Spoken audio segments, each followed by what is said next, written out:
या वहिनी. मी बी आली आहे म्हटलं. बसा ना. एवढ्या रातचं बोलवत्यात वे. त्या मंजूनं हाऊस फेडलेली फिटली नाही वाटतं अजून.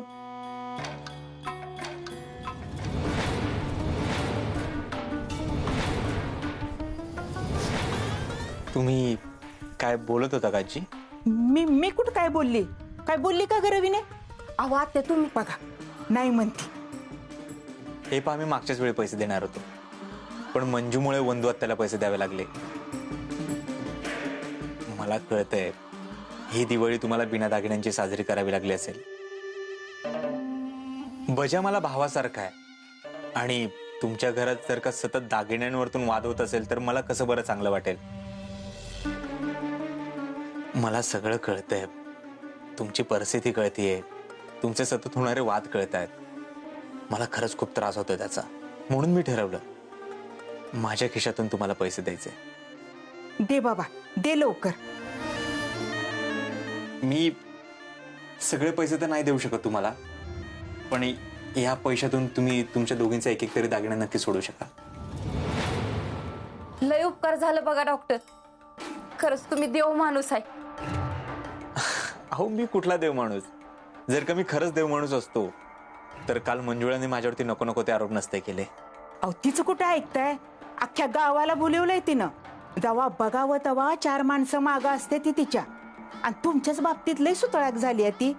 मला वाईज पारावर बसू द्या, मग बघा तिची सगळी अंडी पिल्ली बाहेर काढते का नाही बघा. मग अख्ख्या गावाला कळल ती कसल्या चालीची आहे ते. अहो आजी काय बोलताय तुम्ही हे? प्लीज तुम्ही त्यांच्याबद्दल वाईट नका बोलू.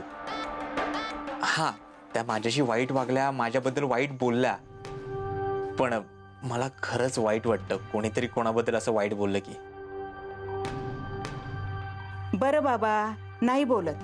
फक्त राहिलेले दागिने सोडवायला ते राहिलेले पैसे तेवढे दे म्हणजे झालं. हो चला येतो आम्ही. रवीने चल बाई.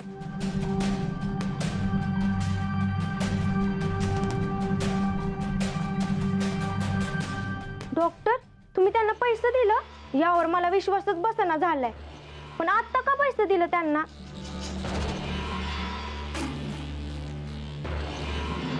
तुझ्यात आणि डॉक्टरांच्यात नक्की कसलं भांडण आहे? अगं डॉक्टर सगळ्याचे चांगलं वागतात, सगळ्यांना मदत करतात, पण तुझ्याच बाबतीत असं का वागतात काय कळणं झालं बघ. संजू सोड ना, मला त्या विषयावरती नाही बोलायचं. हो पण का? अगं आज त्यांच्यामुळं तुझ्या जमिनीसाठी एवढं चांगलं गिरायक आणलं होतं ते सुद्धा निघून गेलं बघ. अगं अशी गिरायक निघून जायला लागली तर कसा व्हायचा व्यवहार? त्या दिवशी तुमच्यात कशावरून वाद झाला ते तरी सांग मला, मी डॉक्टरांशी बोलतो. अरे ते डॉक्टर मला न विचारता माझ्या घरात घुसले. म्हणजे त्यांनी तुझा गैरफायदा? नाही नाही, असं काही झालेलं नाहीये. त्यावेळेला मी घरात नव्हते. काय? तू घरात नसताना ते कशाला घरात शिरतील तुझ्या? काय माहित त्यांना काय शोधायचं होतं. पर समजे तर म्हणतायत त्यासनी तुझ्या घरातनं पेशंटचा आवाज आला होता. संजू सोड ना, मला नाही त्या विषयावरती बोलायचं. आपण जमिनीबद्दल बोलूयात का? हे असं वागतेस बघ तू. गोष्टी जिथल्या तिथं संपवायच्या सोडून तू आणखीनच अवघड करून ठेवतेस. त्या लोकांनी येऊन द्यायचं ना घरात. तू कुणाला घरात का घेत नाही हेच मला आज पातूर कळालं नाही. असं काय लपवलेस ग घरात? वेळ आली की सांगेन तुला. पण तवर हितनं हातातनं वेळ निघून चाललाय ना.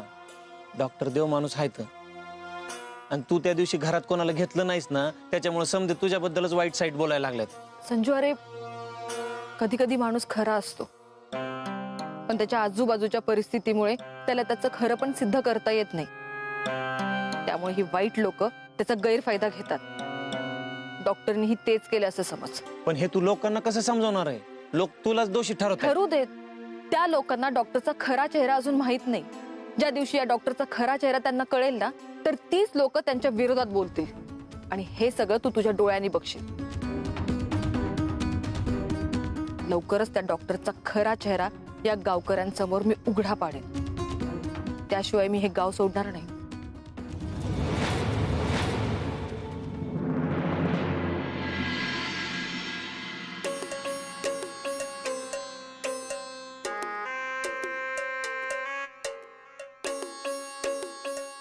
जनाजी एकट्याच बसलाय. सरू म्हातारी कुठे गेली? तिचीच वाट बघते ग. उजे तू कुणीकडं? कशाला कुणीकडे जातीय? दुकानात चालली या. आणि बाई आहे ऊन बी एवढं लागतं या, आजारी बिजारी पडलं तर. आणि त्या मंजूचं ऐकलं ना, तेव्हापासून त्या डॉक्टरकडे जायची पण भ्या वाटायला लागली आहे मला. अगं तिचं कुठं ऐकतीस? डॉक्टर सारख्या देव माणसावर उगीच चिकल फेक. अगं मला तर वाटतंय मंजू त्याच्याकडनं पैसे उकळायसाठी करत असेल हे. तर भिकच लागली नाही का तिला? तिच्याबद्दल परत काय बोललीस ना तर जीभच हासडीन बघ. जना आजी, बसा तुम्ही, जाते मी. कोण ग गेली ही? आणि तिने मला विचारलं असतं तर काय तिची जीभ झडली असती वय? आणि सगळ्यात आधी त्या कंपाऊंडरची झडली पाहिजे जीभ. सरे त्या देव माणसाबद्दल उगीच काहीतरी बोलू नकोस. किरडी ढासाळली त्याची, डोंबल्याचा देव माणूस. आणि तुझ्यावर काय जादू केली ग ती तू बी देव माणूस म्हणायला लागलीस? माझे दागिने सोडवायला पैसे दिलेत त्यांना. तरी म्हणलं पलाटलीस कशी? ज्याचं गुलाल त्याच्या नावानं चांगलं. ही चांगलं आहे तुझं बर का, पण खबरदार त्या पोरीबद्दल कुणी काय अफवा पसराव्यातच. मग मी हाय ते हाय, मुडदच बसू दे बाई एकेकाचा. जने तू कुणाजवळ तिच्याबद्दल काय वाईट वांगाळ बोलली नाहीस ना? अगं वाचा बसली का काय तुझी? बोल की. नाही काय नाही बोलली. बोललीस ना?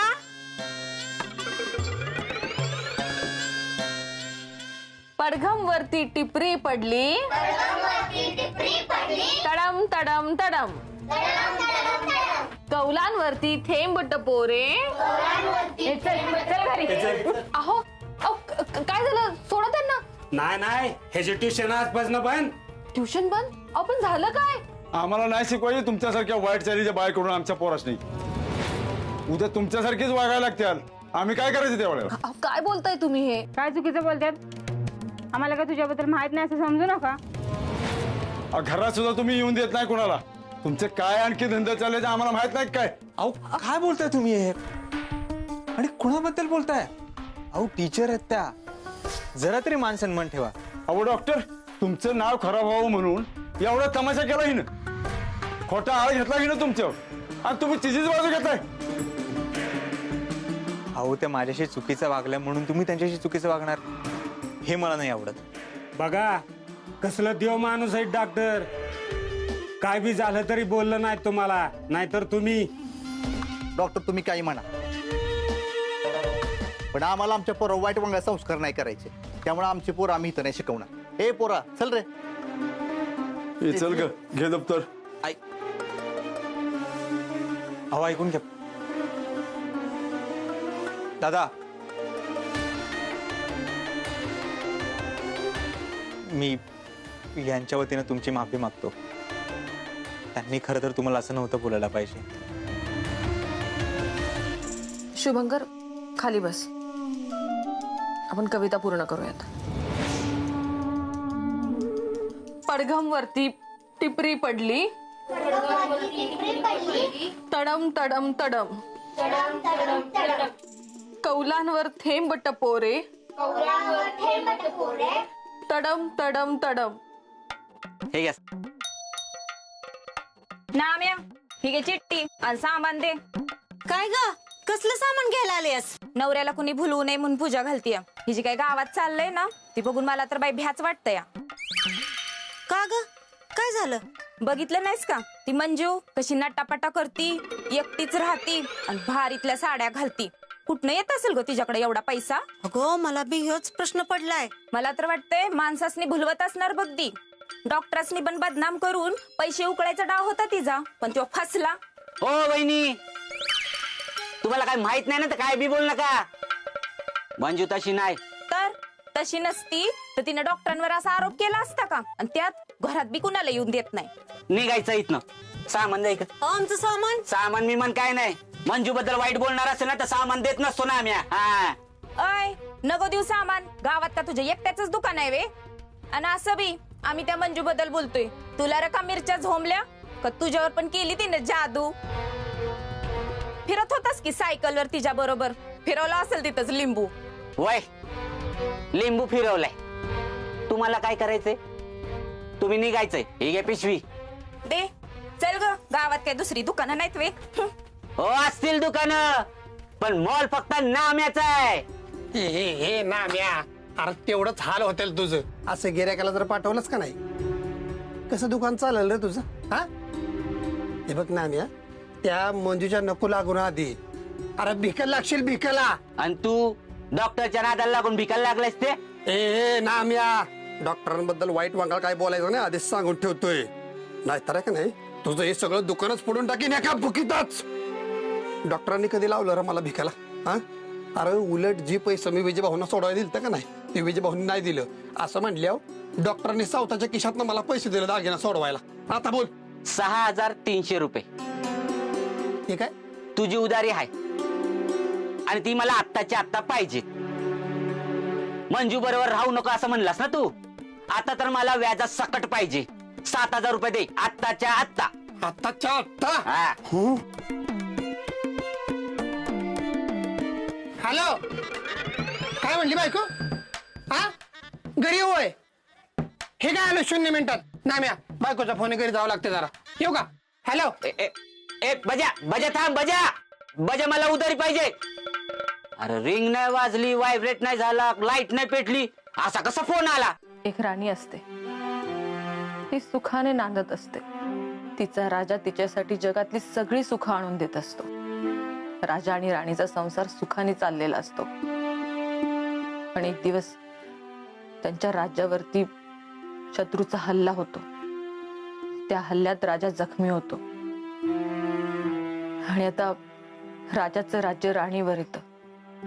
राणीला माहित असतं की ही लढाई काही झाली तरी तिला जिंकायची आहे, कारण लढाई संपलेली नसते. राणीला हेही ठाऊक असतं की शत्रू वारंवार तिच्यावरती वार करणार, तिला कमजोर करणार. पण एक दिवशी ती ठरवते, काही झालं, अगदी काही झालं तरी हरायचं नाही, रडायचं नाही, कमजोर व्हायचं नाही. आपली लढाई लढायची. आणि तो दिवस येतो ज्या दिवशी एवढी कमी पोरं? त्यांच्या पालकांना माझ्यासारखी शिक्षिका नकोय. अगं आमच्या इथली लोक लय फालतू आहेत. तू नको टेन्शन घेऊ, पोर येतील कल्लासला. मंजू दीदी, कल्लाशिवाय तुला दुसरीकडून कुठेच पैसे मिळत नाही का? घरात कुणी दुसरं कमावणार नाहीये का? मग तुझे मिस्टर कुठे असतात? डिंपल, मी आता क्लास घेतेय ना, आपण नंतर गप्पा मारूयात का? वय मंजू दीदी, तुझी मांजर कशी आहे आता? मांजर? कोणतं मांजर? तुझ्याकडे मांजर आहे ना? नाही नाही, माझ्याकडे कोणतंही मांजर नाहीये. मग त्या दिवशी कसं म्हणालीस की मांजरानं भांड पाडलं म्हणून? ते अगं मंजू दीदी, टोन्या, अरे ही काय अवस्था केली? मारामारी करून आला की काय? होय, मारामारीच करून आलोय. अगं ती पोरं मंजू दीदी बद्दल काय बी बोलत होती, म्हणून त्यांना लय म्हणजे लय मारलं. नाही ते कापड धुतेत का नाही तसं धुतलंय मी समजासनी. आणि दोघांना तर असं मारलंय की त्यांच्या डोक्यावर टिंगुळच आलाय. अरे शुभंकर, अशी मारामारी करायची असते का? हे बघ, आता केलीस, परत करायची नाही. अगं मंजू दीदी, पण ती पोरं तुझ्याबद्दल काय बी बोलत होती. गावात सगळीकडेच तुझ्याबद्दल काय बी बोलते ती. सगळे एकाच वेळी असे अचानक चर्चा कशी करायला लागले? याचा अर्थ कोणीतरी माझी बदनामी करते, माझ्याबद्दल वाईट बातमी पसरवते. हरकत नाही, लवकरच त्यांची तोंड बंद करेन. आव, ते भाड्याच्या पैशाचं बोलला असता तुम्ही डॉक्टरला. डिंपलनं पगाराचं दिलेलं सगळं पैसे दिवाळीत खर्च झालं बघा. अगं आताच मंजू संघ काय झालं, घरात काय तमाशा झाला बघितलं ना तू. आपणच त्यांना थांबायचं म्हणत होतो आणि लगेच पैसे मागायचं, कसं दिसतं ती? पण विचारायला काय जातंय तुमचं? डॉक्टर, काय झालं मंगलताई? बसा की, वाईट चहा करते तुमच्यासाठी. माझी काही खाण्याची पिण्याची अजिबात इच्छा नाहीये. का व, काय झालं? म्हणजे मगाशी वाड्यात काय झालं तुम्हाला काहीच माहिती नाही? नाही, आम्ही मागच्या दाराला डाळ वाळत टाकत होतो. मंजुळा आपल्या वाड्यात ट्युशन घेते, त्या मुलांचे पालक आले होते. मंजुळा वाईट चालीची बाई असं म्हणून मुलांना घेऊन चालले होते. नशिबी मध्ये पडलो म्हणून त्यांना वाईट चालीची म्हणण्याचे थांबले. मला खरंच खूप वाईट वाटलं. बिचारी इथून बाहेर जाताना डोळ्यातून पाणी येत होतं. तिच्या बाबतीत असं घडायला नको होतं. बरं झालं डॉक्टर, तुम्ही मनात काय अडी ठेवली नाही आणि तिच्या मदतीला गेला. मी तिच्या मदतीला नेहमी जातो. तिच्याच काय, गावातल्या प्रत्येक माणसाच्या मदतीला नेहमी जातो. तुम्हाला तर माहितीच आहे, मला दुसऱ्याच्या चेहऱ्यावरती अजिबात दुःख बघवत नाही. म्हणून तर मी त्यांची जमिनी विकत घेण्याचा विचार करत होतो. मी त्यांना मागितलीही, पण त्या ऐकतच नाही. आणि डॉक्टर, आम्ही समजून सांगू का तिला? बाबू दादा, तसं झालं तर खरंच चांगलं आहे. म्हणजे तशी ती एकटी एकटीच असते. तिच्या घरी कोण आहे कोण नाही काहीच माहिती नाही. शिवाय गावातले लोक तिच्या चरित्रावर चिखल उडवायला लागलेत. तिला जर हे थांबवायचं असेल तर तिने मला जमीन विकली पाहिजे. म्हणजे गावातल्या लोकांना कळेल की माझ्या मनात तिच्याबद्दल अजिबात राग नाहीये आणि तिला बोलायचंही थांबतील. तुम्ही नका काळजी करू डॉक्टर, मी बोलते तिच्याशी. वायजा आमची बी नड आहे. ते भाड्याच्या पैशाचं मंगलताई. हा बोला. हॅलो डॉक्टर, पुसे सावळेन बोलतोय बघा. आमच्या म्हाताऱ्यानं कालपासून हातुरून धरलंय. जरा येता का तुम्ही इकडं? तुमचं लय नाव ऐकलंय बघा. अहो, पुसे सावळी खूप लांब आहे आणि दुसऱ्या गावात जायचं म्हणजे माझी फी पण खूप जास्त होईल. तुम्ही सांगा किती फी आहे तुमची? 3-3.5 रुपये. 5,000 देतो, पण लगेच या. बरं ठीक आहे, चालेल, मी आलोच. मंगलताई, मला जरा अर्जंट जावं लागेल. तुम्ही दवाखान्याकडे लक्ष ठेवा जरा.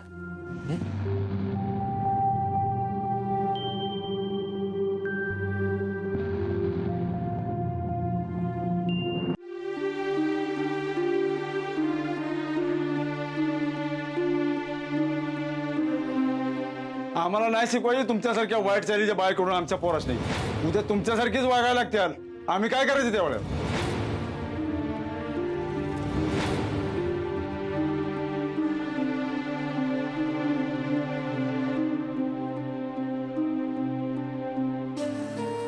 आज लवकर आलीस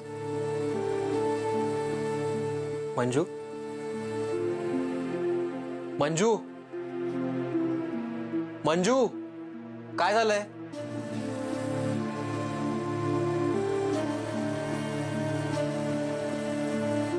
मंजू, काय झालंय? लक्ष कुठे? कुठेतरी हरवल्यासारखी वाटतेस. चहा आणते तुमच्यासाठी. थांब, चहा नकोय मला. बस इथं. काय झालंय? क्लासवरून आल्यापासून गप्प गप्प आहेस.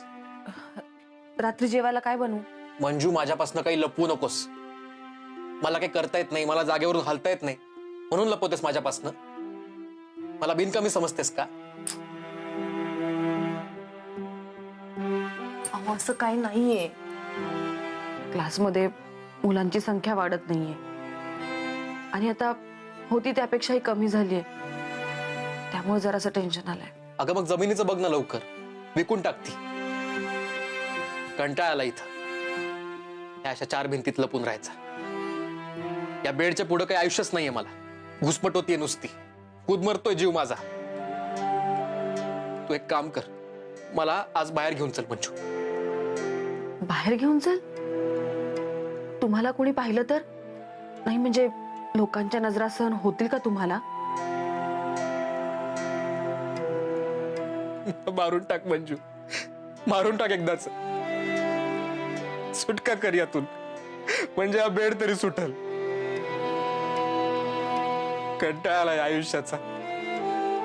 कशाला जगवतेस मला? अहो, मी तुम्हाला आज रात्री बाहेर फिरायला घेऊन जाईल. हो चालेल. नाही, नको नको, कोणी बघितलं तर? मंजू नको, हसतील माझ्यावर लोक. नाही, तू मी नाही येणार बाहेर. नको. हो, मी आहे ना. तुम्हाला कोणीही नाही बघणार. घराच्या अंगणात फिरूयात? चालेल?